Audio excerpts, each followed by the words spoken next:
दोस्तों आपको पता है कि आज के टाइम में इजराइल और भारतीय सेना के अंदर सबसे बड़ा डिफरेंस क्या है। और कहीं ना कहीं ये जो डिफरेंस है उसकी सीख इजराइल की सेना को भारतीय सेना से लेनी चाहिए। अब आखिरकार ये सीख है क्या? तो वो सीख है युद्ध को लंबा ना खींचने की सीख। भारतीय सेना के अंदर एक बहुत बड़ी खासियत ये है कि हम कभी भी कोई भी युद्ध को ज्यादा लंबा नहीं खींचते। भारत ने आज तक जितने भी युद्ध लड़े हैं उन सभी को बहुत जल्दी निपटाने के बारे में उसने सोचा है और निपटाया भी है। फिर चाहे वो कारगिल का युद्ध हो या फिर 1972 का बांग्लादेश का निर्माण का युद्ध, कुल मिलाकर भारत ने लगभग जितने भी युद्ध लड़े हैं स्पेशली पाकिस्तान के साथ वो सारे युद्ध हमने बहुत जल्दी निपटाए हैं। और इसके पीछे भारत की एक बहुत ही अच्छी रणनीति होती है और वो रणनीति ये है कि भारत कभी भी अपने दुश्मनों को फन उठाने का मौका नहीं देता, क्योंकि अगर कोई भी व्यक्ति युद्ध को लंबा खींचता है तो आपका दुश्मन कहीं ना कहीं से ऐसी सिचुएशन क्रिएट करता है कि वो आपके खिलाफ कोई ना कोई षड्यंत्र रच सके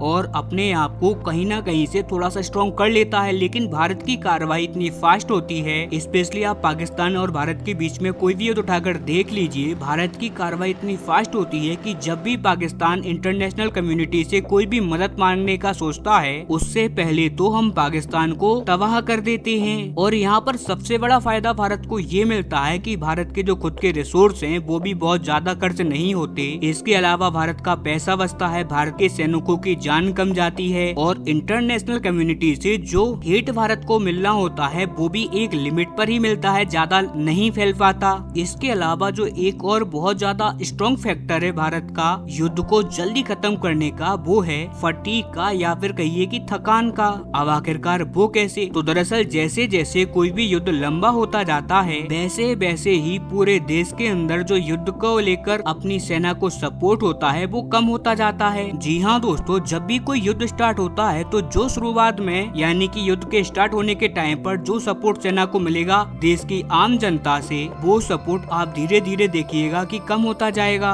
और एक टाइम ऐसा भी आ जाएगा जब देश की जनता खुद ये सोचने लगेगी कि यार आखिरकार ये युद्ध होगा तो होगा कब खत्म। और धीरे धीरे करके जनता के मन में, जनता के आसपास यही विचारधाराएं फैलती जाएंगी कि यार पता नहीं ये युद्ध कब खत्म होगा, सरकार सेना कर क्या रही है। और फिर एक टाइम ऐसा आ जाता है जब देश की जनता ही सरकार से ये डिमांड करने लगती है कि अब बहुत हो गया, आप इस युद्ध को बंद कर दीजिए। और इन्हीं सारी चीजों को मद्देनजर रखते हुए भारत की सेना इस बात कुछ इस प्रकार की रणनीति बनाती है कि हमें ज्यादा मशक्कत ना करना पड़े और जो भी हमारा दुश्मन है उसे हम अपनी पूरी ताकत लगाकर एक बार में ही निपटा दें। और हमेशा हमारी कोशिश यही रही है कि हमने अपना कोई भी युद्ध कुछ दिनों में, कुछ महीनों के अंदर ही निपटा दिए जाए। आज तक इसी वजह से हमने अपना कोई भी युद्ध सालों के अंदर नहीं जाने दिया। और इन सब की स्ट्रेटेजी बनाते वक्त हमारी सेना एक बहुत अच्छा काम करती है कि कुछ अपने पैरामीटर्स, कुछ अपने टारगेट फिक्स कर लेती है और सोच लेती है कि हमें किसी भी कीमत में हमने जो टारगेट्स बनाए हैं एक पर्टिकुलर टाइम ड्यूरेशन के अंदर इनको अचीव करना ही करना है। और जिस भी दिन हमने अपने ये टारगेट हासिल कर लिए उसी दिन हम अपने युद्ध को खत्म कर देंगे। और यही हमारी सेना करती है। लेकिन ये चीज इजराइल के अंदर नहीं हो पाई और इसी वजह से आज इजराइल को ये दिन देखना पड़ रहा है। आज के दिन पर भले ही इजराइल की सेना के पास दुनिया के सबसे आधुनिक उपकरण हो,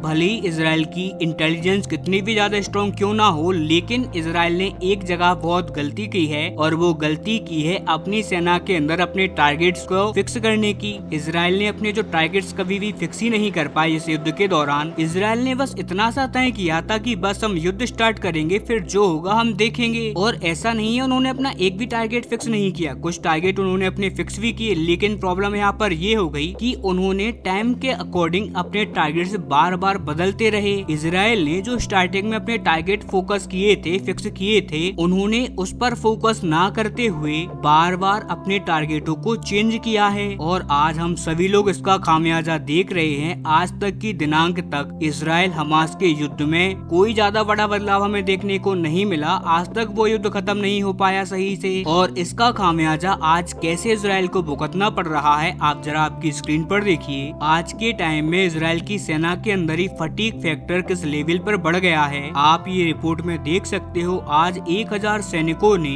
इजराइल के प्रधानमंत्री को एक खत लिखा और उस लेटर के अंदर साफ साफ ये लिख दिया कि आपने ये जो युद्ध स्टार्ट किया था जिसमें पूरे इजराइल को झोंका, उस युद्ध के दौरान जो भी हमने टारगेट फिक्स किए थे, जितने भी हमास के टॉप कमांडर्स, टॉप लीडर्स थे, हमने आज उन सभी फैक्टर्स को खत्म कर दिया है, उन सभी लीडर या कमांडर्स को मार दिया है। कुल मिलाकर हमने जितनी भी अचीवमेंट्स थी वो सब हासिल कर ली हैं, लेकिन फिर भी आप इस युद्ध को खत्म क्यों नहीं कर रहे। इसके अलावा उन्होंने ये भी कहा कि हमें तो ये लग रहा है कि अब ये युद्ध आप अपने पॉलिटिकल एजेंडा के लिए चला रहे हो। कुल मिलाकर इजराइल की सेना ने ये आरोप लगाया है कि अब आप इस युद्ध को अपने राजनीतिक हितों के लिए कर रहे हो और इसीलिए अब हम युद्ध नहीं लड़ना चाहते। और अब आप जरा खुद सोचिए कि ये कितनी ज्यादा बड़ी और शर्मिंदगी की बात है इजराइल के लिए। आज की डेट में इजराइल के 1000 से ज्यादा सैनिक और इजराइल के बड़े बड़े ऑफिसर लेटर लिख रहे हैं युद्ध को खत्म करने के लिए। और दोस्तों आप ये बात भी मत भूलिएगा, ये वही इजराइल है जिसकी जनता को, जिसकी सेना को हम दुनिया में सबसे ज्यादा राष्ट्रवादी मानते आए हैं। आज उसी देश की जनता, उसी देश की सेना ये कह रही है कि अब हम थक चुके हैं युद्ध से। जी हाँ दोस्तों, मैं मात्र सेना की बात नहीं कर रहा हूँ, देश की जनता के अंदर भी अगर हम देखें तो अब युद्ध के अप्रूवल की रेटिंग लगातार घटती जा रही है। जब ये युद्ध स्टार्ट हुआ था, यानी कि इजराइल हमास का युद्ध, तब देश के अंदर 90% ऐसी जनता थी जो कि युद्ध करवाने के साइड थी। लेकिन अगर हम उसी आंकड़े को आज के पर्सपेक्टिव से देखें तो वो आंकड़ा आज 90 से एकदम आधा हो चुका है और 40-45% के आंकड़े पर आ चुका है। यानी कि आज इजराइल के अंदर आधी से ज्यादा ऐसी जनता है जो कि अब इस युद्ध से परेशान हो चुकी है, थक चुकी है और चाहती है कि अब बहुत हो गया, ये युद्ध रोक दिया जाए। चलिए अब ये तो हो गई इजराइल की आम जनता और सेना की बात, लेकिन जैसे ही सेना के द्वारा ये लेटर लिखे गए उसके बाद इजराइल के प्रधानमंत्री ने जो किया है ना, उसने लिटरली इस पूरे मामले को और भी ज्यादा भड़का दिया है। दरअसल इजराइल के प्रधानमंत्री नेतन्याहू ने गुस्से में आकर इन सारे 1000 सैनिकों और ऑफिसर्स को इजराइल की सेना से ही बाहर निकाल दिया। और यकीन मानिए इजराइल के प्रधानमंत्री का ये कदम आग में घी डालने की तरह काम कर रहा है। इससे इजराइल की सेना के अंदर, इजराइल की जनता के अंदर गुस्सा और भी ज्यादा भड़क चुका है और बाकी के ऑफिसर और इजराइल के बाकी के सैनिक नेतन्याहू के अगेंस्ट में एक अंदरूनी विद्रोह कर रहे हैं। वहीं अगर हम इजराइल की पॉलिटिक्स की बात करें तो वहाँ पर भी यही देखा जा रहा है कि ऐसे नेता जो कि स्टार्टिंग से ही युद्ध का विरोध कर रहे थे, उन नेताओं को अब ज्यादा सपोर्ट देखने को मिल रहा है और कहीं ना कहीं अब वो ज्यादा फेमस हो रहे हैं इजराइल के अंदर। और इसीलिए बहुत सारे लोगों का ये मानना है कि अगर इजराइल जल्दी से जल्दी अपने देश के अंदर इलेक्शन करवाता है तो ऐसी कंडीशन में इजराइल के अंदर एक ऐसा लीडर या फिर कहिए प्रधानमंत्री आ सकता है जो कि युद्ध के खिलाफ और शांति प्रिय हो। इसीलिए अब ये भी बातें चल रही हैं कि नेतन्याहू अब बहुत ज्यादा बुरी तरीके से फंस चुके हैं और जो युद्ध उन्होंने छेड़ा हुआ है गाजा के अंदर और लगातार जो कार्रवाइयां हो रही हैं गाजा में, अब टाइम आ चुका है कि भले ही कुछ टाइम के लिए ही सही, लेकिन इस युद्ध को, इस कार्रवाई को रोक देना चाहिए। लेकिन यहाँ पर नेतन्याहू का भी एक बहुत बड़ा फैक्टर है, या फिर कहिए कि अब नेतन्याहू की मजबूरी बन चुकी है कि वो अब इस युद्ध को नहीं रोक सकते, क्योंकि अगर उन्होंने ये युद्ध रोक दिया तो ऐसे में नेतन्याहू को जो इमरजेंसी पावर मिली हुई है वो सारी की सारी खत्म हो जाएंगी। जी हाँ दोस्तों, और जैसे ये इमरजेंसी पावर खत्म होंगी नेतन्याहू के पास से, तो उनके अगेंस्ट में जितने भी मुकदमे हैं भ्रष्टाचार को लेकर, वो एक बार फिर से रिज्यूम हो जाएंगे इजराइल में। और ये सारे के सारे आरोप इतने ज्यादा स्ट्रॉन्ग हैं कि अब हो सकता है कि उन्हें जेल भी हो जाए, और न केवल उन्हें जेल हो बल्कि उनकी पत्नी, उनका बेटा, ये सब भी जेल में जा सकते हैं। इसीलिए कहा जा रहा है कि नेतन्याहू अपने पावर को खोने की वजह से